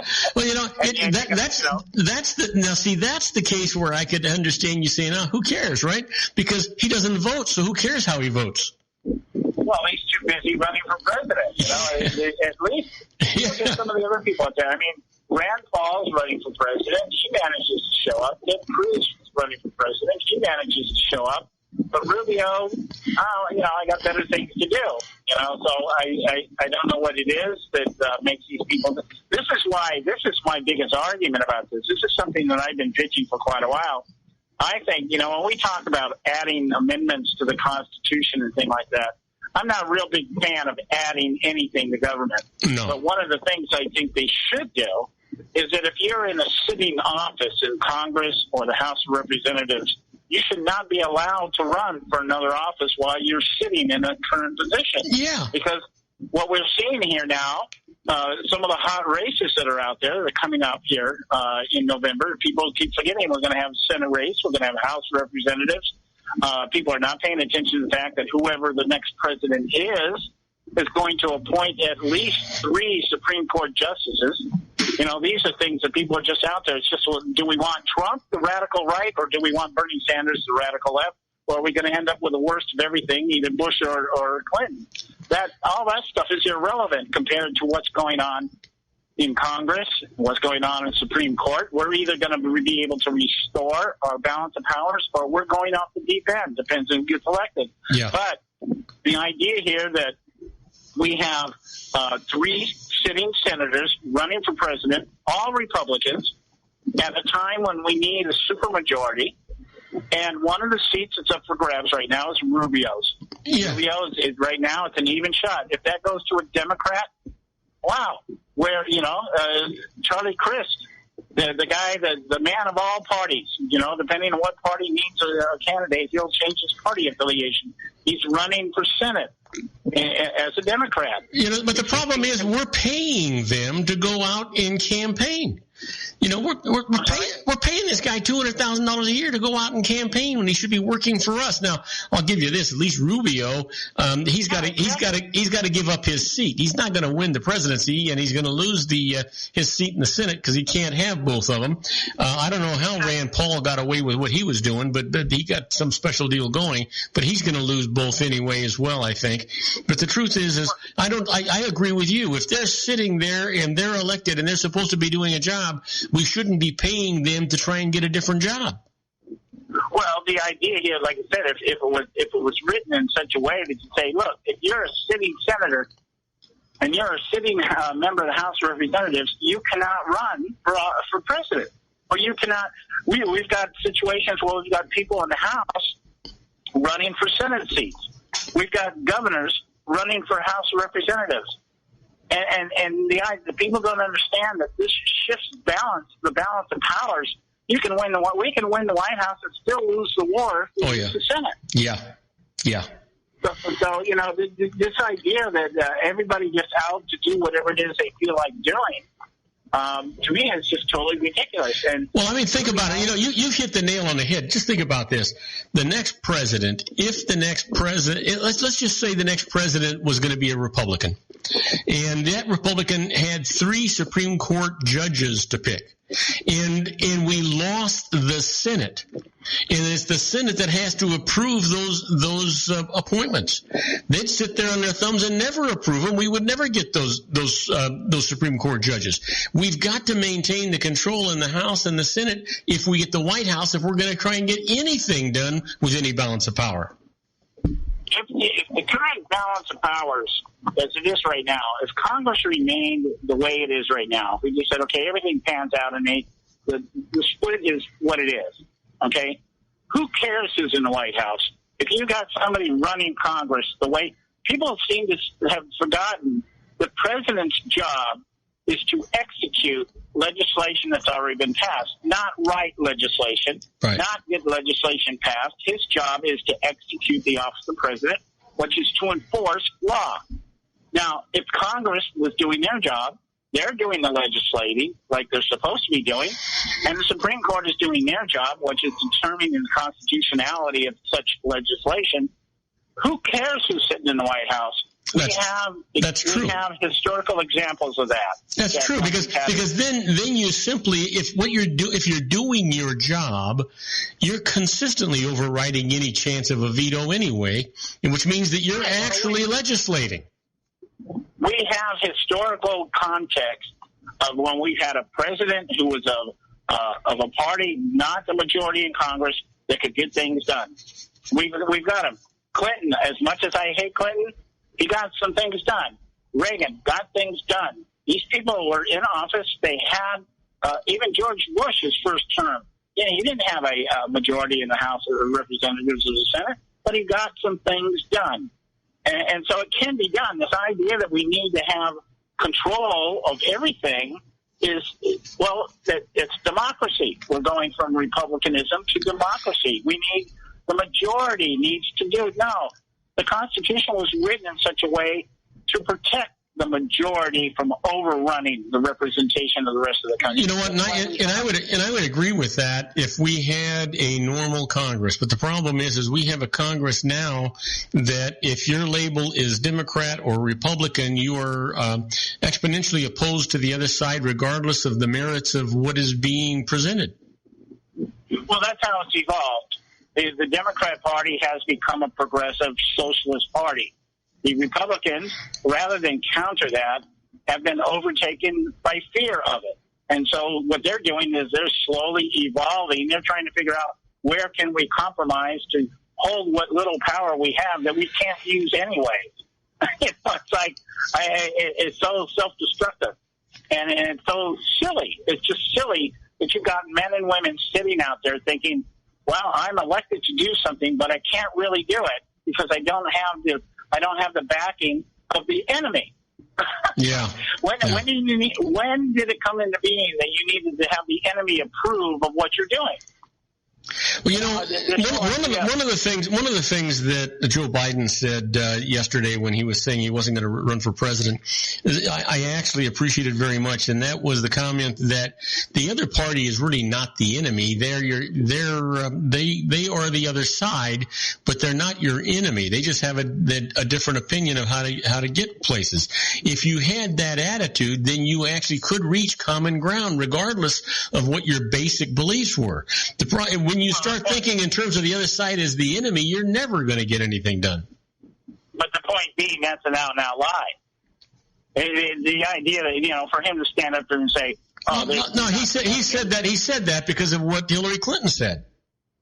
I'm sorry? He said that because of the comment that Hillary Clinton had made. Right. He did it to try to neutralize something. He's trying. It's liberal doublespeak. Yeah. This is something we talk about on our show all the time. Yeah, you're not my enemy. We just don't agree. Yeah. Well, what do you mean? We're not enemies, but we don't agree. I don't understand that. If you're diametrically opposed to everything that I believe, you are not my friend. I'm sorry. Yeah. It doesn't work that way. Well, yeah, but what about the case where both sides agree we need immigration reform? They just disagree on what to do about it. Well, you can have that. There's nothing wrong with the debates about methodology. Yeah. How are we going to do something? But the decision has to be made whether it should be done or not. Yes. And so if you're sitting there saying, well, I think it should be done, and, damn the laws and damn the Constitution, I think it should be done. That's Obama's thing. Yeah. It's the right thing to do. I think it's the right thing to do. Screw everybody else. Don't tell me this guy is not my enemy. He is. Yeah, absolutely, from a political standpoint. So listen, my friend, we've got 45 seconds. What do you got on the agenda for your show next week? What are you going to go in depth at? Well, I think we're going to dig a little bit into the Benghazi thing just because of the hearings. There's some really good stuff there. I was catching some of it, and some of the things, a lot of people are trying to play it down, but there's some very important things in terms of the emails and stuff. We'll probably talk a little bit about that. And, of course, they're getting ready for the next Democratic debate and, of course, the next Republican debate. We're going to talk a little bit more about what's going on with the candidates as far as that goes right now.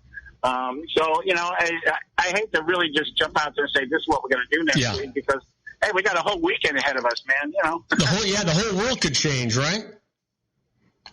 I'm sorry? The whole world could change. Yeah. I mean, anything can happen in 48 hours, Yep. So, hey, listen, let's tell everybody that my good buddy John Matthews broadcasts Monday, Tuesday, and Wednesday from 5 to 7 p.m. Pacific time. And the easiest way to listen to him is to go to theconservativesyndicate.net. That's his website. And that's the easiest way to get him and listen live because he is syndicated all over the nation and all over the world. Hey, John, great show, my friend. You have a wonderful weekend. Stay safe, stay happy, and make everybody's life that you touch better, will you? Okay, you have a good one too, my friend. God bless. All right, God bless you too. Now, don't go away. When we come back, we're going to do the birthdays for today, the secret daily teaching for your life, the Harvard business tip of the day, and interesting but useless facts. We'll be right back after these brief messages. Do not go away. If you want to increase your client base and sales, then consider this, the Relationship Building Network at RBN. Given the current economic conditions and challenges, we all need to work smarter, make smarter decisions, invest our hard-earned dollars where it'll yield the best return for our investment. Many business professionals claim that the most effective networking group in Orange County is RBN. No other networking group or organization can offer what RBN offers. Make every year your best year. Join RBN and start reaping the benefits today. Nearly 3,000 businesses have joined RBN and experienced those benefits. Why join RBN? It's one group. It's one membership. It's no renewals. It's all through Orange County. RBN is a freestyle networking group. No mandatory attendance, no restrictions, no rules, and no penalties. Call them at 949-830-5776 or go to their website at rbninfo.com. That's 949-830-5776. If you've ever dreamed of having your own business to make your life secure, Water's Edge Wineries might be just the ticket. In 2004, their founder, Ken Leinberger, created the first winery franchise in California. It was a new concept with all of the functionality of a traditional winery, but without the vineyards. They purchased high-quality grape must from one of the largest winemaking companies in the world. Then they craft each wine carefully and bottle it right at their location. The winery was built to satisfy consumer demand for wine by the bottle and by the glass, but still kept the element of allowing customers to bottle their own custom vintage. Now, they're opening urban wineries across the United States under the brand Water's Edge Wineries. If you've ever dreamed of owning your own winery, it may be in reach right now through Water's Edge Wineries. Just give them a call at 909-468-9463, extension 700. That's Water's Edge Wineries, 909-468-9463. Have you ever found yourself caught between a rock and a hard place? The law offices of Blomberg, Benson, and Garrett might be just the answer for you. The attorneys of Blomberg, Benson, and Garrett have been serving the Inland Empire since 1989. They're dedicated to the aggressive litigation of civil, criminal, and real estate matters. Over the years, they have recovered tens of millions of dollars for their clients.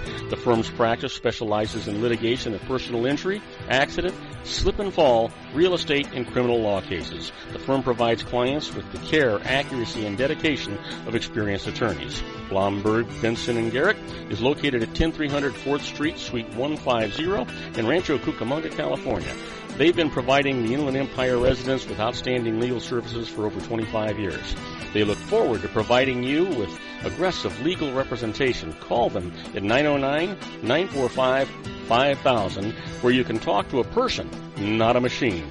That's 909-945-5000, the law offices of Blomberg, Benson, and Garrett. And now let's get back to our show where we talk about politics, money, and you. And I am Robert Cardoza. You're listening to Robert Cardoza live on the street at the intersection of business and politics. And you know what today is? Sure you do. It's Thursday, October, easy for me to say, October the 22nd, and it's somebody's birthday.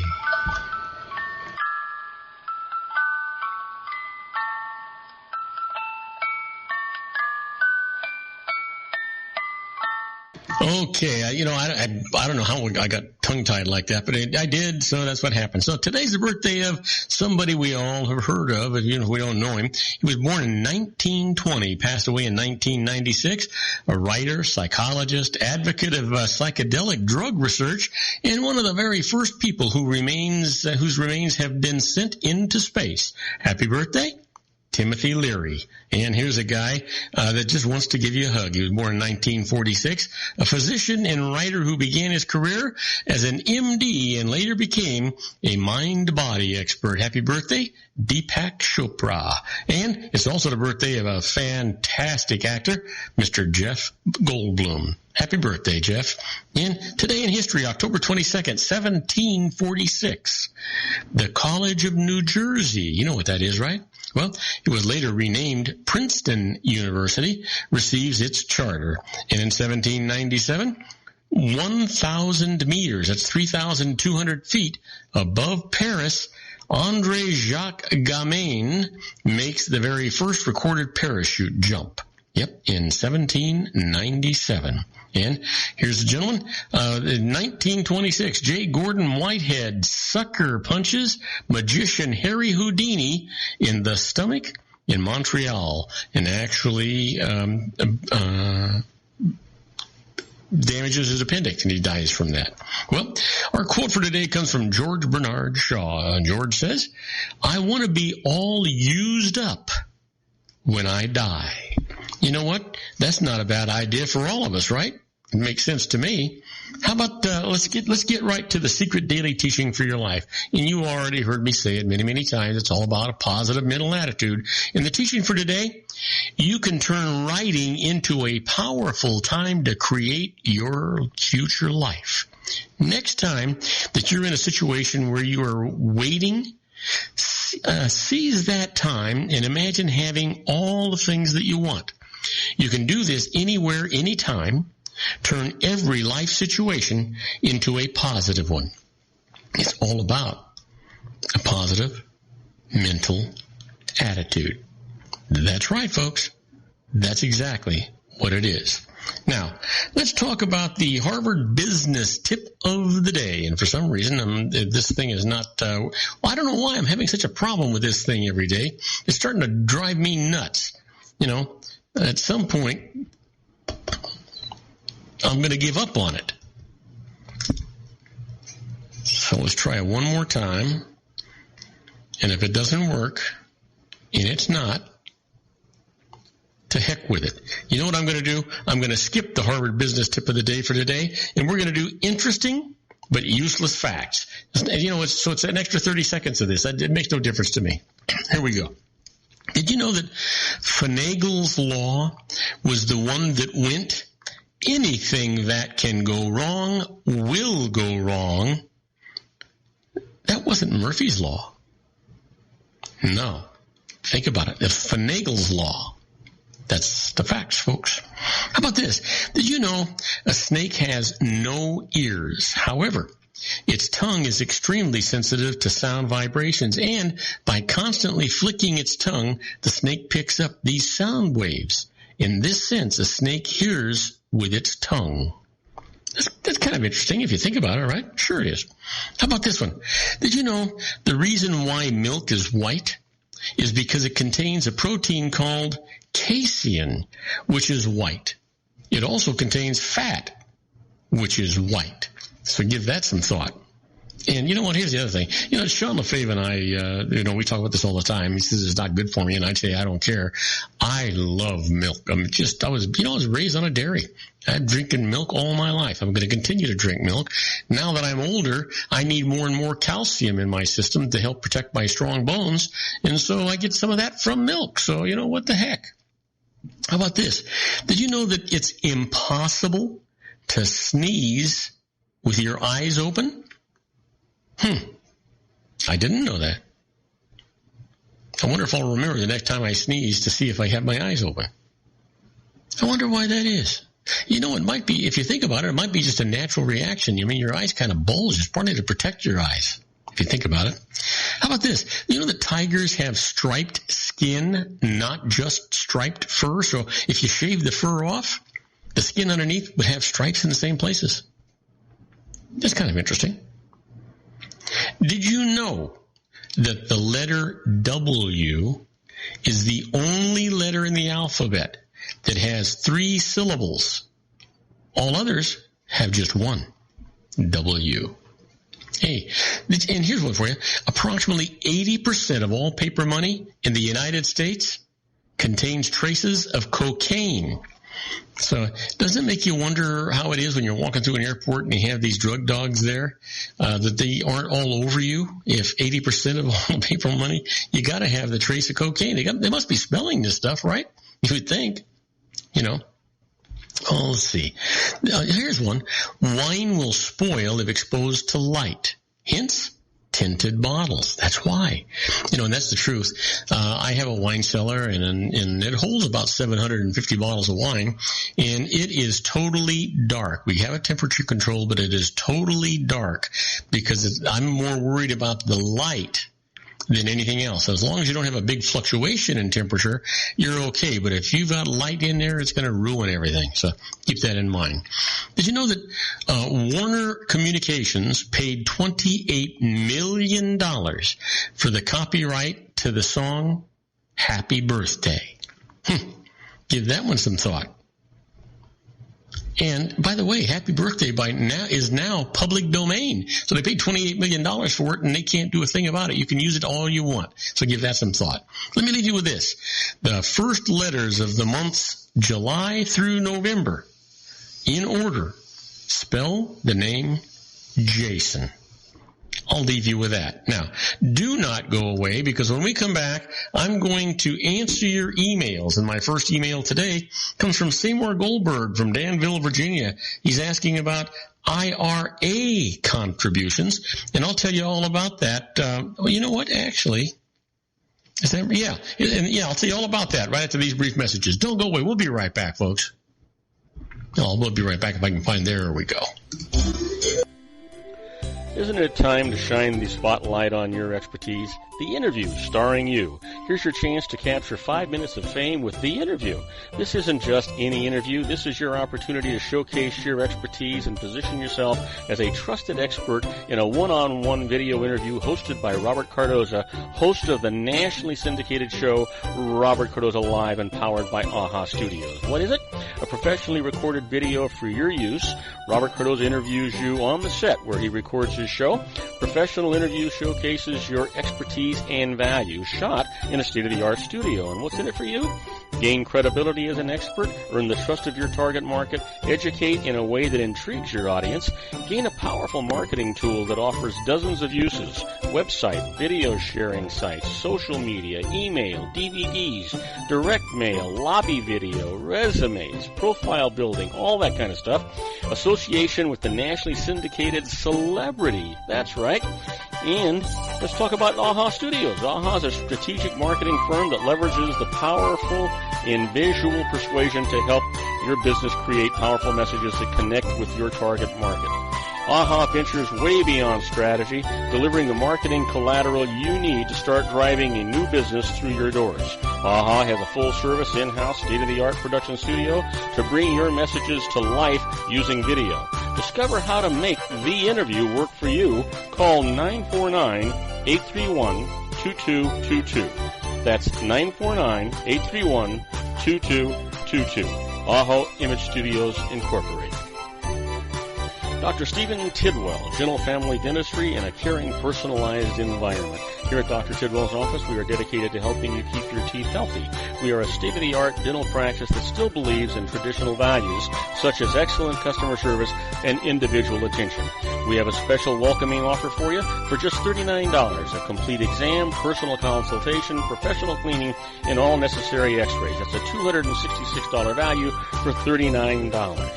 Dr. Tidwell has 2 convenient locations and experienced staff to provide you with professional care and personal attention that you deserve. Call today. Don't delay. A great smile another day. Call 909-944-7308. That's 909-944-7308 for Rancho Cucamonga or San Bernardino.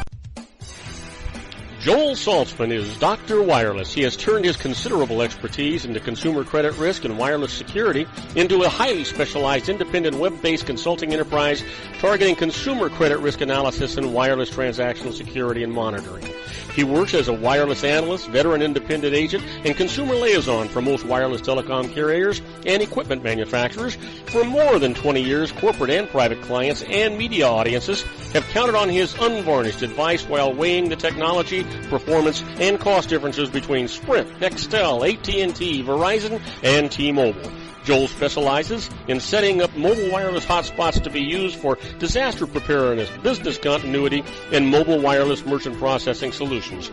Call Dr. Wireless at 310-400-4900 or go to his webpage at drwireless.com. Again, call 310-400-4900 or his webpage at drwireless.com. You'll be glad you did. And now, back to our show.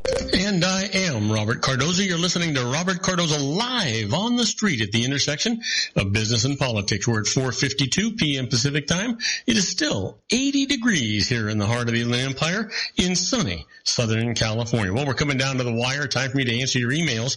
I want to remind you that this is an entertainment section of the show. We do our best to answer your questions, comprehensively, but sometimes your email's just a little bit sketchy with the data that you give us. So we always encourage you to contact a licensed professional. They're going to interview you, gather all the data that's pertinent and necessary to make a good decision for you, and they're going to help you. The other thing is they're going to give you peace of mind and let you sleep at night because, here's the thing. One of the requirements of their license is that they have errors and omissions insurance. We also call that malpractice insurance. If they make a mistake, then they pay the piper, not you. So you don't have to worry about the certified letters and telephone calls and knocks at the door, any of that kind of stuff. They're going to give it to you. So you always deal with a licensed professional. They're going to generally save you more money than they're going to cost you. But let's get into our emails. The first email today, like I said, comes from Seymour Goldberg from Danville, Virginia. He's asking about IRA contributions, and he says, I made a $4,000 contribution to a traditional IRA last year at year end. Now, I got a bonus that made my income too high to deduct the contribution because I am a participant in a qualified plan. Can I take it out of the IRA? Well, Seymour, you can withdraw the contribution and the earnings that accrued on it within the IRA without penalty if you did it by April the 15th, which is already gone, or October the 15th, which now, if you did it with an extension, which is also now gone. Now, the withdrawal of the contribution will be tax-free, while the earnings will be actual taxable income to you. But you can leave the contribution and earnings in the IRA by simply not deducting the contribution. It will then continue to earn tax-deferred investment returns, and that $4,000 of your future IRA withdrawals will be tax-free on a proportional basis if you make a non-deductible contribution. Record it by filing Form 8606. That's non-deductible IRAs. So if you're past the time and you've done this and you've already sent that in there, just leave the money there if you can, and just amend your return and take out the deductible part of it. The chances are, if you found that error before the IRS did, they won't ding you. They'll appreciate it. All right. Next income comes from Linda Berlin from Bellflower, California, asking about innocent spouse. And she writes, my husband has been cheating on his taxes. If I file a separate return, can I avoid being liable? Well, here's the thing, Linda. For the current year, if you file as married filing separately, you'll owe tax only on your own separate income, not on your husband's income. However, if your husband cheated in past years and you filed joint returns for those years, you cannot switch to filing separate for those years. After filing a separate return, however, you can still switch to filing joint. You know, it's sort of like a catch-22. The IRS makes their own rules, right? You can go one way but not the other. But you may still escape liability for your husband's taxes on your past year joint returns by claiming innocent spouse status. Now, see IRS publication 971, that's innocent spouse relief, and consult a tax pro. That, my friends, is where you really, really want to go. Now, let me give you a little bit of tax news that you might need to know. Let's talk about charitable deductions for license plates. Do you think about it? Well, you know what? If your state lets you obtain a plate supporting a cause like autism or breast cancer, wildlife, the arts, and it can claim that part of the charitable contribution deduction, if you itemize your deduction on Schedule A, you can do that on your 1040, your Form 1040. Now, to learn custom plate or to learn custom plate options and the portion of the fees that go to the charity, check with your state's Department of Motor Vehicles. But yeah, you can deduct that, and just think about it. But here's the other thing.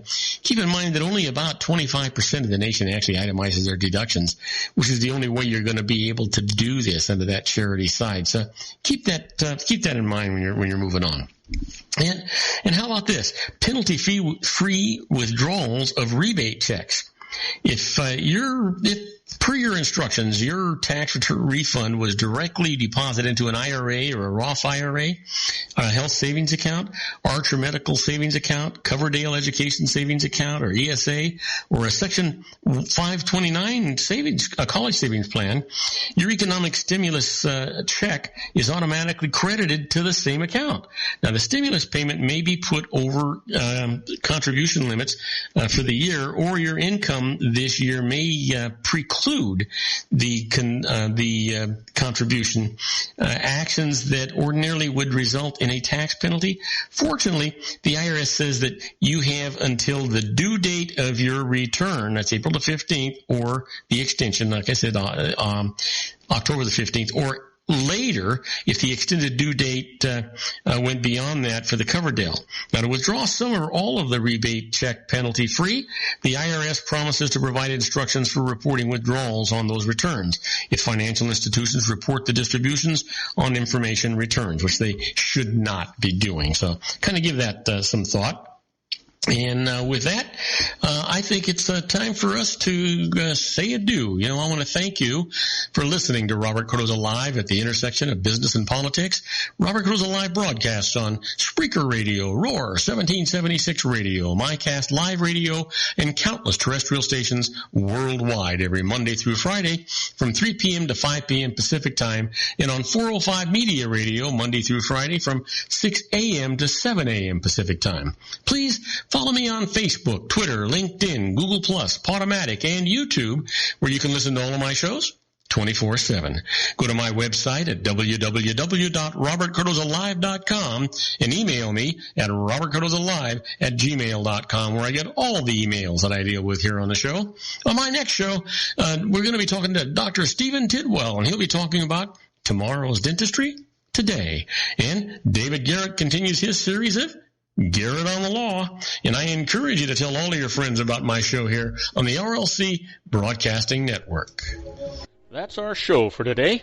Beginning today, treat everyone you meet as if they were going to be dead by midnight. Extend them all the care, kindness, and understanding that you can muster. Your life will never be the same again. So many of our dreams at first seem impossible, then they seem improbable, and then when we summon the will, they soon become inevitable. You know, the real secret of happiness is to make others believe that they're the cause of it. Robert Cardoza Live is brought to you by blogtalkradio.com every Monday through Friday from 4 p.m. to 6 p.m. Pacific Time. Now, go out and make it a great day. Your host has been Robert Cardoza, the technical advisor, Matchstick Digital, and your executive producer, also Robert Cardoza.